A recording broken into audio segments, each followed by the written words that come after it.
welcome to Rural Art Connection, the place where your boredom ends and creativity begins. Today I present for your viewing pleasure the panel of Stephen Blum and his lovely fiancée. I hope you enjoy. Both of these voice actors are renowned for their work in all kinds of different anime, cartoons, and or video games.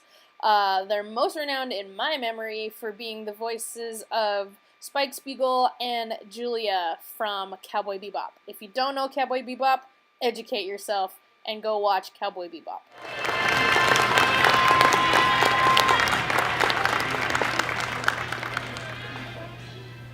Start the morning with a little vodka. Yeah.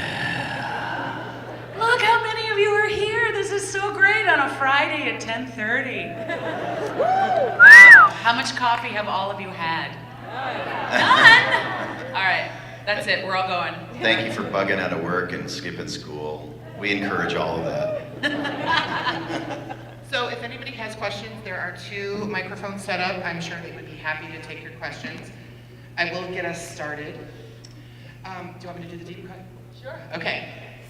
So I saw that you were on Second of Loose and you're a huge fan of Sweeney Todd. Huge fan of Sweeney Todd. Now, do you like all Sondheim? I love all Sondheim. Even Sunday in the Park with George? I like Yes! That's a yes. So I did see that you did a guest role on Murder, She Wrote. I did. With Angela Lansbury, the eponymous Mrs. Lovett. Yes. Did you lose your mind? I did because I saw Sweeney Todd when I was like 11 years old in New York City, because I'm old, and the original production with Angela Lansbury and Len Cariou, and it literally blew my brain apart. It's just like you get to the fork in the road and I chose the dark side because I was madly in love with Sweeney Todd. And Angela Lansbury and my twin sister and I all share the same birthday, and my dad wrote her husband, and we actually got to go up and meet her in her dressing room after one of the performances when I was a kid. And then years later, I still had my Sweeney Todd poster from 1979, and I brought it to the set of Murder, She Wrote, and I was a guest star. I don't know, I was crying the whole week. My character was, not me. And at the end, I had her sign my poster, and then years later, Liam O'Brien of Critical Role fan, along with so many other things, was doing, I think, All My Sons with Len Cariou. So I said, please can I come and meet him? And I got Len to sign my poster too. So yeah, I'm uber nerd, uber gigantic Sweeney Todd freak out. In fact, my twin sister just played the beggar woman in a production in Maryland. Oh, that's awesome. Yeah. Well, thank you for humoring my deep cut question. I'm Anytime. sorry I didn't deep cut that much for you. No, it's okay. I don't have a deep cut. Really? It's good, yeah. You I'm don't very do shallow. prog rock questions? I'm a very shallow person. Well, I see we have a lot of people, so let's kick it over to Vox Machina. Yes, good Hi. morning. How do you want to do this? Hi, so my question is for Mary, and it is a Critical Role question. I was wondering if anybody plans to return to the show as Zara or as a new character, maybe Campaign 2, please? If they ask me, I think all Matt would have to say is, Mary would, and I would be like, yes, yes, yes, yes. I've become obsessed with D&D and uber obsessed. I don't know if it's the game or the dice, because I'm obsessed with the dice. Laura Bailey gave me the dice curse. And not the Will Wheaton dice curse, but just the obsessive need to own as many die as possible. So I would love to. We've got a home game that we haven't played in a while because one of our plunderers had to get some surgery done, so we've been waiting to get back to that. But yeah, I would play in a heartbeat. And it stinks because every time I do a con, which is a lot, especially this time of year, it's always traveling on Thursday nights, and I always miss the show. So I'm desperate for Critical Role stats. I read everything on Twitter to be caught up. I heard there was some fun Yasha stuff last night that I missed. So for sure. In fact, I just found a meteorite, and I gave it to Gil to have it make it into a D20 because I'm obsessed. She rolls constantly. It's like, honey, what do you want for breakfast? I don't know, roll for it. I mean, it's bad. It's so bad. The obsession is real. I just got a Team America D20 made by Guild of Locksmith that says, yeah on one side and F on the other. So it's an F, yeah, It's a D20. few more letters. Yeah, if you know what I mean. But it's early and I'm not going to swear. Oh, thank you. Thank you. Hi. This is for Steve. Yes. If Samurai Champloo was a dating sim, still set in the Edo period, what would Mugen's first pickup line be? If it was not set in the... Oh, if it was a dating site. Oh.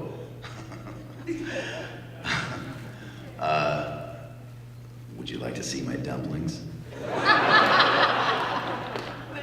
You're very welcome.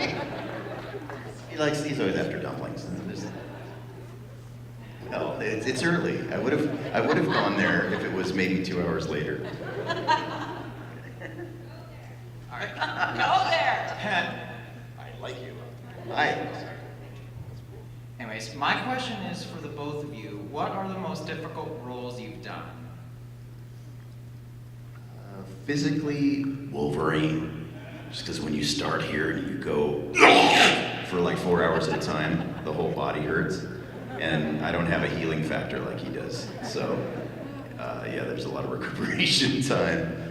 Yeah, there was some Resident Evil game. I played a zombie queen, and I was like, I'm just gonna blow out my voice and see what kind of noises I can make. And it was a mistake because it took like a month and a half to recover, which was bad. I basically ran over my trombone in the driveway, basically, because I just ruined my instruments. So. But it's so hot when you do that. It's so hot. They're emotional, like playing Governor Price on Star Wars Rebels. I don't know if anybody has seen all of season 4. I won't spoil anything, but it was difficult at times to play a character that. It's fun to play someone that's that vicious and who basically has an iPad for torture, but it's also hard knowing how much you're hurting a family for. So that was difficult. But otherwise, it's really fun. I mean, look, we're so lucky to be able to do what we do. We're really, really fortunate, and really the only pain that we go through for the most part is just how our voices really are affected by the roles that we do, which can be very painful at times. Or the traffic getting to the studio. Or the panels, The traffic getting to the panels. Sorry. It's not your. Okay. Thank you. You're very welcome. Thank you. Thanks for getting up early. Yeah. Sort of building on that question, for your voice acting roles, do you prefer to voice, regular, well-adjusted human beings, or is it more fun to go with angry, shouty monsters? Yes. We are voiceover whores. We'll do anything. Yes. We're just happy to work. It's all fun, I think, right? Yeah. Heroes I find to be much more conflicted. So it's fun to play someone that's really going through some sort of crisis because the hero has to for us to learn something. He's our protagonist. But personally, I love playing the villains because they are such, their intentions are very clear, and they usually really enjoy what they do. So it's fun to play someone that has that clear an intention, so for sure. And creatures are fun. Creatures, monsters, that sort of thing. They're always fun. That's where I started in my career. And the voice actors that I'm most fascinated by are people like Frank Welker and D. Bradley Baker, who are really normal-looking people, and they go up to the microphone, they go, it's fantastic. I love doing that stuff. Yeah, and it's fun to direct, too. I directed Dee yesterday as a monkey in an episode of a series, and it was just, he's like, and now I shall be a monkey, and it's just an hour of, and it's so much fun, and it's just, yeah, he's a method actor, too. He throws his own poo when he does that. He does. I still have some in my ear, but we'll clean that up later. But DNA. Yes. Thank you. Thank you. Thank you. I love your dress. Thank you, I need it. You Really? did? Yeah. That's Can awesome. you come closer so I can see it? It's so pretty. Oh, it's a Clone Wars one. Is that coming my that's size? Fantastic. This is beautiful. Wow. Have you shown that to Ashley Eckstein? Eckstein? Oh my Wow, gosh. well done. You know what? I'll take a picture of you afterwards and send it to her, and then she'll steal your design and you can sue her, and it'll be a wonderful thing. You'll make a lot of money. But you look amazing. Well done. Back question first. I want to say, even though you blew your voice out on Resident Evil, you did a fantastic job as Alex Wesker, so kudos to you for that. Yes. And, But I actually came up with 2 questions, but for fairness, I'll just ask one. So you get to choose, do you want a silly question or a serious question? Silly. Silly. Silly. That's silly. Okay, this is just for Mary then. He's the silly one. I know. Right here. So how was it directing a shirtless Crispin Freeman on Wolf's Rain? Fantastic. Oh, that was great. Crispin is Crispin, first of all, it's amazing. We love shirtless Crispin of all, I mean, there should just be nothing but gifs of shirtless Crispin. But we've lobbied so hard to get that show. I met Crispin at my first con, A-Con, I think, in Chicago. And Toshihiro Kawamoto, who did the character design for Cowboy Bebop, was there. And he had pictures of wolves in this new show that he was working on. And he brought pictures of the character design. And Crispin and I freaked out. And we contacted Yutaka Maseba and said, we've got to get this show. So Crispin was integral in us getting to work on Wolf's Rain, which is one of the most depressing and beautiful shows we've ever worked on. So he had to be shirtless in order for us to keep our spirits up. And for the, Oh, no, you talk. I was just going to say for the record, pantsless Crispin Freeman is fantastic too. No, pantsless Bloom is the best. But I'm biased. And you mentioned that you definitely helped out a lot on the mythology aspects Yeah. of that show, 'Cause- especially with Rockaway being paradise instead of heaven. Yeah, Crispin's a genius. I always feel like you should be teaching at Harvard, and he's so smart, and I love him. He's kind of a lifeline for the industry, for anything mythology related. Yeah, for mythology, and then for Star Wars, it's Sam Witwer, and there are a couple of key people in our industry that keep us sane and correct in our facts. We don't gotta know nothing because we got smart people around us. Thank Thank you you. very much. Hey, Bub, how are you? Doing swell. Yeah! Alright, so Steve Blum, do you prefer working on like more live action stuff with like what you do with Logic's music videos, or just like smaller projects like you do with Toonami, or smaller voice projects, or like larger where you're like the main character and stuff? Yes, the answer is yes. Yes. I like working on everything. I have purposefully avoided on camera just because I don't like it. I don't like being on a set for 14 hours. I would only do that for Logic. Do you guys know Logic? We were again, and I worked with him on a couple of albums, and he had me dress in old man makeup. We did a skin wig and aged me down with liver spots on my head and everything. And I was playing his evil boss in the new video that was just released recently called Every Day. So check that out. That was really fun. It was fun because it's him, and I love him, but I absolutely prefer to be in street clothes, behind the mic in a dark padded room where it's safe. Voiceover is where I started, and voiceover is where I'll end. And I was part of the on-camera world for quite a while. I worked for a film company, and I got to see how people were treated, and I just didn't like to see how people were treated and how actors treated each other. It was so brutal, and in our community, we all take care of each other. So it's a family that doesn't sabotage each other's work, and that's the environment I choose to be in. Voice acting's where it's at. Right on, man. So a superheroine, Bub. The best there is of what you do, and what you do is pretty nice. All right, this is a question for both of you. So a Code Geass sequel was announced like a year and a half ago. How do you feel about returning to Code Geass as Cornelia and Toto? Well, I'll be playing Toto this time, and Steve will be playing Cornelia. We thought it might be a nice, and shirtless. I'll be pantsless. Steve will be shirtless this time. You know, I did hear about this new incarnation of Code Geass, but I don't know who's doing it.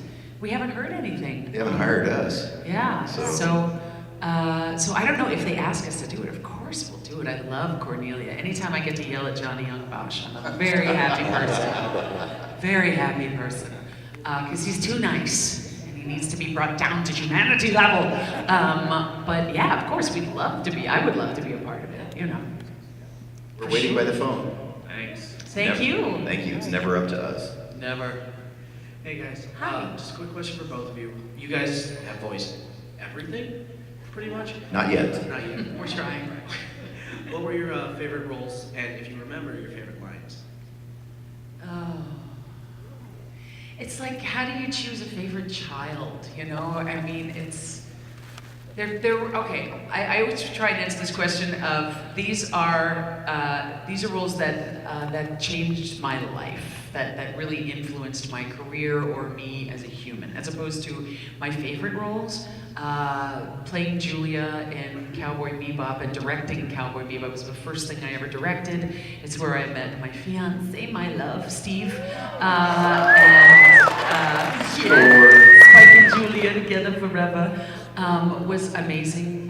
Ghost in the Shell playing the Major, because I, in all of my on-camera stuff, played battered women and women who needed to be rescued. And after you play that enough, it starts to sort of seep into your psyche. And I was like, why do I keep playing these women who don't have a voice, right? And when I started playing the Major, I was like, oh, I found my strength. So she helped me find my own strong female voice inside of me, which I thought was really fantastic. And then Governor Price, just to be a part of Star Wars. I can remember sitting in the theater in 1977 and not wanting to be there because we had to wait 3 hours to see this stupid space movie with an octopus in it. What is this? And I remember a long time ago, galaxy far, far away, and the minute that downbeat hit, I was like, and I don't think I breathed. I don't think anybody took a breath for like a minute. And to see your name in that light blue font in front of a star background, just, I never thought I would be a part of that universe. So for sure, that completely changed my life and made me proud, so proud to be a nerd and to be a part of a community of awesome, awesome, creative nerds. I love nerds. We are nerds, proud and strong. Yeah, I would concur on the Bebop thing. Spike was my first leading role in anything, and I was terrified through a lot of it. It was a transformational role for me, and like Mary was saying, that the roles that I call my favorites are the ones that impacted my life personally, and that show is where I learned how to act for reals. I was kind of faking it with creatures and bad guys and stuff, but she taught me the fine points of nuance and of vulnerability in acting at that time. And then 20 years later, we become a couple, and you know that's an amazing thing. It's that will last for the rest of my life. So that show's definitely had a huge impact on me, and it also was a gateway show for so many other things in the United States. Toonami and Cowboy Bebop brought a whole new audience to the art form of anime that may not have otherwise seen it. So I feel like we all owe a lot to that show. It's an amazing thing. And then with Star Wars Rebels too, I've been part of the Star Wars universe for a long time in the video games, but to actually play a character that was not only a new race introduced to the Star Wars canon, but based on a Ralph McQuarrie design that was never realized until then. He was, for those of you who don't know, Zeb from Star Wars Rebels is basically the prototype for the original Wookiee. Chewbacca was originally a hairy guy that looked like Zeb. They actually made an action figure that looks just like Zeb, but with hair on him. And that was never realized. They kind of put that aside for years, and so I got to bring that to life in the context of that show. And every time I see anything, I'm a big Star Wars fan too. I was there in 1977 for the first screenings of it. And to actually get to sit in and watch that show play out once we've recorded it is the biggest nerdgasm you can possibly imagine. Yeah, but other characters, Wolverine, of course, just because it's Wolverine. And I also like the little characters too, like Killmon from Digimon, because it was so different from everything else that I had done. I played all these big bad guys and tough guys, and he had this sweet sensibility to him, and was just interested in friendship. And it was the first show that I was able to show to my kids. So thank you. Thank you. That was awesome. Stan, may I ask you a quick question? You talk about Cowboy Bebop. Can you talk about the tattoo? Yes, this tattoo right here is actually the sound wave for bang. It's the very last thing that Spike says in the series. And yeah, I was actually at my tattoo artist as a consultation for a much bigger piece that I have across my shoulders. And, well, I don't know if I can do it here. Yeah, I can't really do it here, but That's the end of it, but it's like pauldrons. It's all the way around. I'm not going to take the shirt.